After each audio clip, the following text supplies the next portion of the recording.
శ్రీమహాగణాధిపతయే నమః. ఓం గురుభ్యో నమః. ఓం శ్రీమాత్రే నమః. పరమేశ్వర స్వరూపమైనటువంటి జ్యోతిష, వాస్తు మరియు ఇతర అనేకమైనటువంటి శాస్త్రములను మనకు అందించినటువంటి మహర్షులకి నమస్కారం. హయగ్రీవ హయగ్రీవ హయగ్రీవేతి యో వదేత్ తస్య నిస్సరతే వాణి జహ్నుకన్యా ప్రవాహవత్. అరుణాం కరుణాతరంగితాక్షీం ధృతపాశాంకుశపుష్పబాణచాపాం అనిమాదిభిరావృతాం మయూకైః అహమిత్యేవ విభావయే భవానీం. శ్రీమాత్రే నమః. ప్రేక్షకులకి ఆ లలితాంబిక అమ్మవారి యొక్క అనుగ్రహం పరిపూర్ణంగా కలగాలని మనస్ఫూర్తిగా కోరుకుంటూ మనం ఈరోజు చెప్పుకోబోయేటువంటి టాపిక్ ఏమిటి అంటే, ఒక్కొక్క జాతకులకి ఒక్కొక్క అంశం మీద సమగ్రమైనటువంటి ఆలోచన కానివ్వండి, సమగ్రమైనటువంటి దాని మీద ఆ సబ్జెక్ట్ మీద పూర్తి పట్టు కానివ్వండి, గొప్ప టాలెంట్ కానీ ఉంటుంది. ఆ టాలెంట్ ఏదైతే వాళ్ళలో ఉంటుందో ఆ అంశం మీద వాళ్ళు చాలా ఇన్డెప్త్గా ఆలోచించగలుగుతారు. ఆ ఇన్డెప్త్ ఆలోచన వాళ్ళని ఉన్నతం వైపు తీసుకువెళ్తుంది. ఇది గుర్తుపెట్టుకోండి. ఒక్కొక్క వ్యక్తికి చూడండి, ఒక మెడికల్ రిలేటెడ్ వాటి మీద నాలెడ్జ్ బాగా ఉంటాయి. ఇంకొక వ్యక్తికి మనం ఎంతవరకు అప్పు చేయాలి, ఎంతవరకు అప్పు చేయకూడదు, మన లిమిట్స్ ఎంతవరకు ఉండాలి. ఇంకో వ్యక్తికి పలానా వాటర్ రిలేటెడ్ సంబంధించిన దాని మీద ఉంటే, మరొక వ్యక్తికి ఇంకో దాని మీద ఉంటుంది. అంటే భూ సంబంధించిన దాని మీద ఎక్కడ ఇన్వెస్ట్మెంట్ చేస్తే బాగుంటుంది, ఎలా. అలాగే మన యొక్క జీవితాలు అద్భుతంగా ఉండాలి అంటే మనం చేస్తున్నటువంటి నిత్యం మన జీవితంలో చేస్తున్నటువంటి ప్రయత్నంతో పాటు మనము ఎంచుకునేటువంటి ఎవరైతే ఎమ్మెల్యే ఉంటారో, ఎంపీ ఉంటారో, లేకపోతే సీఎం ఉంటారో, లేదా పిఎం ఉంటారో వాళ్ళని ఎంచుకోవడం వల్ల కూడా మన యొక్క జీవితాలు అద్భుతంగా సాగుతాయి. మన నిర్ణయాలు ఒక ఎత్తు అయితే, మనం ఎంచుకునేటువంటి నాయకుడు ఎటువంటి వాళ్ళని ఎంచుకోవాలి అనే దాని మీద ఉంటుంది. అయితే ఇందులో మనము ఒక్కొక్క వ్యక్తికి ఒక్కొక్క దాని మీద బాగా అవగాహన ఉంటుంది కాబట్టి, ఒక్కొక్క లగ్నం వారికి మేషం నుంచి మీనం వరకు, అదేవిధంగా ఒక్కొక్క రాశి వారికి దేని మీద బాగా అవగాహన ఉంటుంది, వాళ్ళు ఏ రూట్లో ఎటువంటి వారిని ఎంచుకుంటే బాగుంటుంది అనే విషయాలు మనం ఒక్కొక్క లగ్నరీత్యా మనం తెలుసుకుందాం. కుంభలగ్నము, కుంభరాశి. కుంభం వారికి కనుక చూసుకున్నట్లయితే పర్టికులర్గా మీకు బాగా అంటే మీలో ఉండే గొప్ప టాలెంట్ ఏంటి అని చెప్పి చూసుకున్నట్లయితే, ఇక్కడ ఎక్కడ ఇన్వెస్ట్మెంట్ చేస్తే ఇది సరైనటువంటి ఇన్వెస్ట్మెంట్ అనేటువంటిది గొప్ప టాలెంట్ ఉంటుంది. అలాగే ఏది మాట్లాడాలి, ఏది మాట్లాడకూడదు, ఏది ఎక్స్పోజ్ చేయాలి, ఏది ఎక్స్పోజ్ చేయకూడదు, ఏ విషయాన్ని బయట పెట్టాలి, ఏ విషయాన్ని బయట పెట్టకూడదు అనేటువంటి గొప్ప లక్షణం ఉంటుందండి కుంభానికి. చాలా గుప్తంగా ఉంటారు. వృశ్చికం వారు ఒకటి, కుంభం వారు ఒకటి. అంటే అది కావాలి, ప్రతి ఒక్కరిలో ఉండాలండి. అది అన్నీ బయట పెట్టేసేయకూడదు, అన్నిటినీ తెలిసిపోయేలా చేయకూడదు. ఎందుకంటే కొన్ని దేశ రహస్యాలు ఉంటాయి. ఇంటి గుట్టు ఎలా ఉంటుందో దేశం గుట్టు కూడా అలాగే ఉంటుంది. ఇంట్లో జరిగేటువంటి విషయాలు, కొన్ని విషయాలు బయటకు తెలియకపోతేనే మంచిది, లేనట్లయితే మనల్నే హేళనగా చూస్తారు అనేటువంటి పరిపూర్ణమైన అవగాహన కుంభం వారికి ఉంటుంది. ఎవరో ఒక 1000లోనో 1,00,000లోనో ఒకరిద్దరికి ఉండదు అంటే వాళ్ళ లగ్నాధిపతి పాడైపోయి ఉంటాడు, వాళ్ళ పంచమాధిపతి పాడై ఉంటాడు. అంటే వాళ్ళ బుద్ధి సరిగా ఉండదు కొంతమందికి. సో కుంభంలో పుట్టినా వాళ్ళకి కొంతమందికి అవగాహన ఉండదు. That is different case. కానీ మీకు ఈ టాలెంట్ అద్భుతంగా ఉంటుంది. అలాగే మీరు ఎప్పుడు ఆనందంగా ఉండాలనే గొప్ప లక్షణం కలిగి ఉంటారు. అంటే ఏమిటి, చిన్న ఉన్నా సరే మనం హ్యాపీగా ఉండాలి, ఆనందంగా ఉండాలి అనేది కుంభానికి ఉండేటువంటి పర్టికులర్ లక్షణం, గుర్తుపెట్టుకోండి. అలాగే ఇక్కడ మీకు దేని మీద అవగాహన ఎక్కువగా ఉంటుంది, ఏ యొక్క విషయాన్ని మీరు అద్భుతంగా గుర్తించగలుగుతారు అని చెప్పి చూసుకున్నట్లయితే, నిగూఢమైనటువంటి విషయాల్ని, ఒక సస్పీషియస్గా ఉన్నటువంటి విషయాల్ని, ఇది ఎవరికీ తెలియదు కానీ ఇది మీరు కనిపెట్టగలరు అనేటువంటి విషయాన్ని మీలో అద్భుతంగా ఉంటుంది. అలాగే మరొక విషయం ఏంటంటే, ఇక్కడ ఇబ్బంది కూడా చెప్తాను చూడండి. ఒక్కొక్కసారి రాంగ్ రూట్లో వెళ్తూ ఉంటారు. ఎటువంటి విషయాలు మీ పర్సనల్గా ఉద్యోగాన్ని ఎంపిక చేసుకునే విషయంలో కొంచెం రాంగ్ స్టెప్స్ పడుతూ ఉంటాయి. ఈ విషయంలో జాగ్రత్తగా ఉండాలి. అలాగే రాజకీయ నాయకుల్లో కూడా ఈ వ్యక్తి ఉద్యోగాలు కలిగిస్తాడేమో అనేటువంటి ఒక చిన్న భ్రమలో పడుతుంటారు. ఆ ఒక క్లారిటీ మీరు తెచ్చుకోగలగాలి. కానీ నిగూఢమైనటువంటి విషయాలు, బిజినెస్ డెవలప్మెంట్స్ రిలేటెడ్ సంబంధించిన విషయాలు, ఇవన్నీ మాత్రం అద్భుతమైన అవగాహన కుంభంకి ఉంటుంది. అంటే మీకు ఉంటుందండి. అంటే ఒక్కొక్క వ్యక్తికి భగవంతుడు ఒక్కొక్క టాలెంట్ ఇస్తాడు. ఆ టాలెంట్ మీకు మించినట్టుగా ఎవరికీ ఉండదు. అంటే ఇంక వేరే వాళ్ళకు ఉంది అనుకుంటే దట్ ఈస్ డిఫరెంట్ థింగ్. వాళ్ళ జన్మజాతకంలో పంచమాన్ని కనుక అద్భుతమైన గ్రహాలు ఆక్యుపై చేసి ఉంటే అప్పుడు మీకు అద్భుతంగా ఉంటుంది. బట్ ఇక్కడ మీరు గమనించుకున్నట్లయితే బిజినెస్ అఫైర్స్ అంటే ఇప్పుడు చూడండి, మనకి వేరే దేశానికి మన దేశానికి బిజినెస్ డీల్స్ ఉండాలి.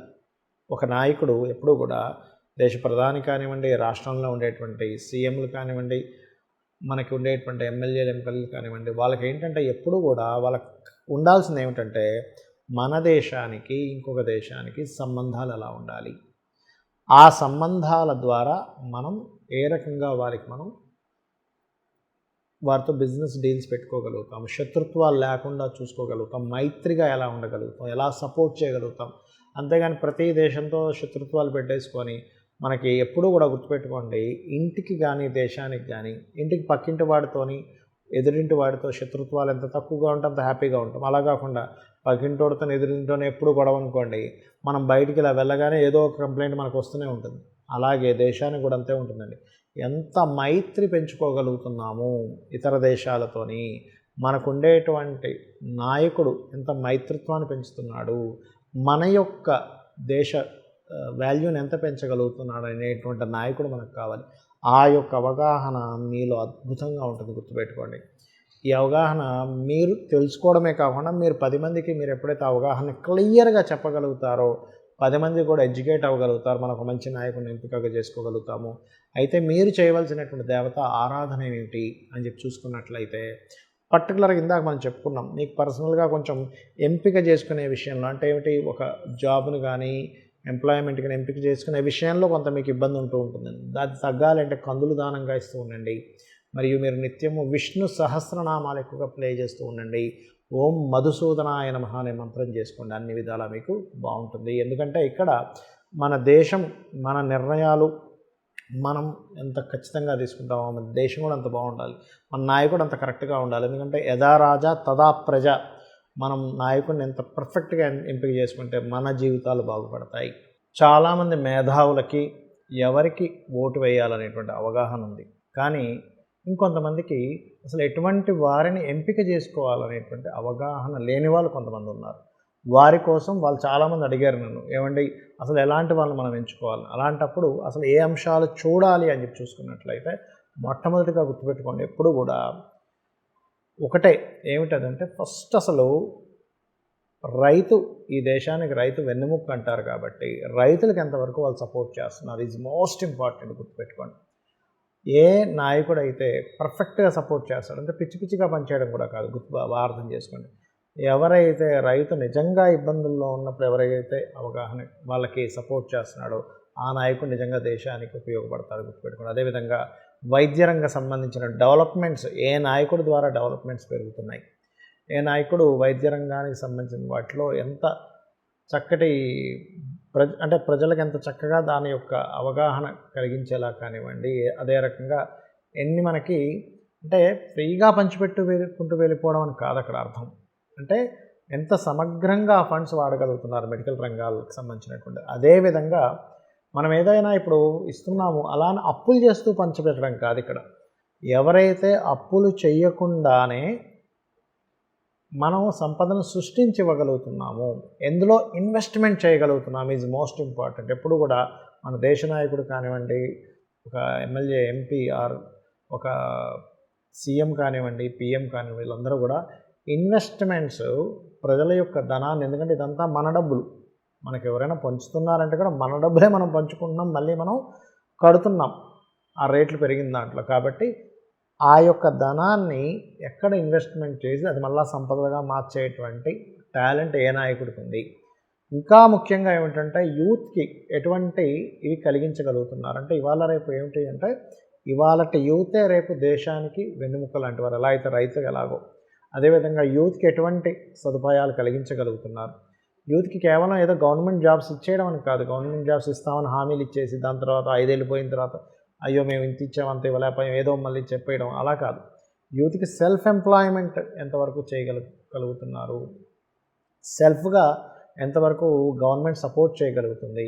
వేరే కంపెనీస్ చూడండి, ఇతర కంపెనీస్, ఇప్పుడు కియా ఉంది, లేకపోతే రకరకాల కంపెనీస్ ఉంటాయి, ఆ కంపెనీస్ని ఎంతవరకు దేశంలోకి వచ్చేలా చేయగలుగుతున్నారు, దాని ద్వారా ఎంతమందికి ఎంప్లాయ్మెంట్ కలిగింపజేయగలుగుతున్నారు ఈజ్ మోస్ట్ ఇంపార్టెంట్. ఎందుకంటే గవర్నమెంట్ అన్ని అన్ని జాబ్స్ని గవర్నమెంట్ చేసుకుంటూ వెళ్ళిపోతే కూడా చాలా దేశాలు మనం చూసాం. అక్కడ చాలా ఇబ్బందులు పడినటువంటివి. అలా అవ్వకుండా ఏ నాయకుడు మనకి చేయగలడు అనేటువంటిది తెలుసుకోవాలి. అదేవిధంగా ఈక్వాలిటీ ఈజ్ మోస్ట్ ఇంపార్టెంట్. ఒక వర్గం వారికే పూర్తిగా సపోర్ట్ చేసేసి మిగతా వాళ్ళందరూ మనుషులు కాదన్నట్టుగా వాళ్ళకు మాత్రమే అన్నీ సమకూరుస్తూ మిగతా వాళ్ళకి ఏమి సమకూర్చకుండా చేసేటువంటి నాయకుడు కూడా మనకొద్దు. అందరికీ సమానంగా చూసేవాళ్ళు, అందరూ ఒకలాగే చూడగలగాలి, అందరికీ సమానమైనటువంటి హక్కులు ఇవ్వగలగాలి.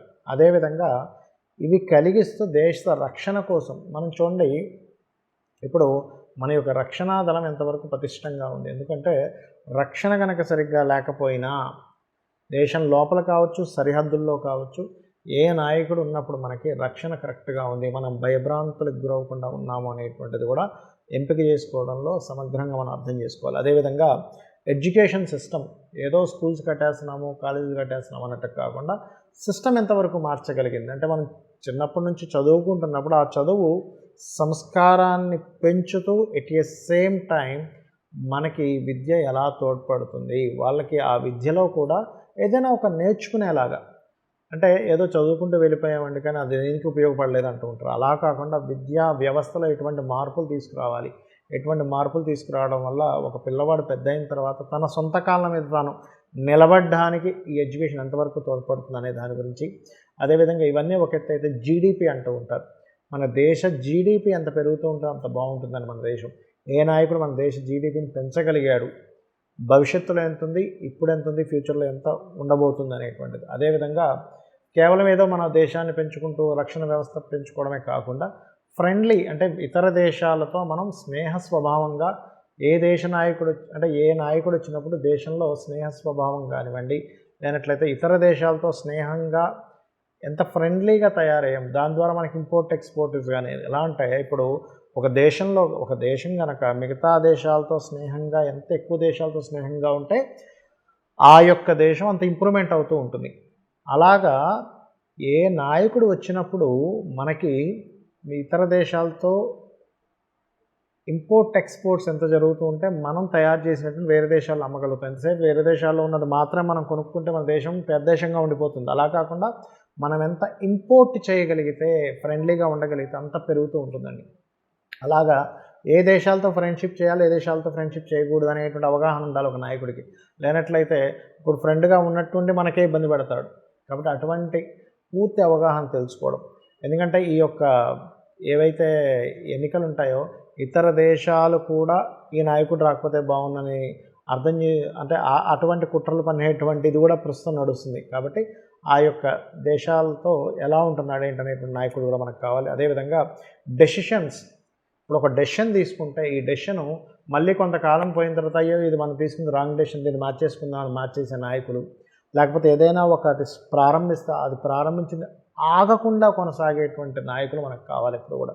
అదేవిధంగా పాస్ట్లో ఎలా ఉంది, ప్రజెంట్ ఎలా ఉంది, ఫ్యూచర్ ఎంత డెవలప్ అవుతుంది అనేటువంటి ఒక క్లియర్గా ఒక ప్రణాళిక ఉండేటువంటి నాయకుడు మనకు కావాలి. అంతేగాని ఏదో దోచేసుకుంటున్నాము, తినేస్తున్నాము, ఏదో పంచిపెట్టేస్తున్నాము అనేటువంటి నాయకుల వల్ల మనకు ఒదిగేది ఏమీ లేదు. ఇది ఎవరైతే ఈ యొక్క అవగాహన అంతా క్లియర్గా మీరు ఎన్నికలు అయ్యే వరకు మీరు ఎవరైతే క్లియర్ చేసుకొని ఓటు వేస్తారో దాని ద్వారా మన దేశం బాగుంటుంది, మనందరము బాగుంటాము. ఆ యొక్క అమ్మవారి అనుగ్రహం మీ అందరికీ పరిపూర్ణంగా కలగాలని కోరుకుంటూ శ్రీమాత్రే నమః.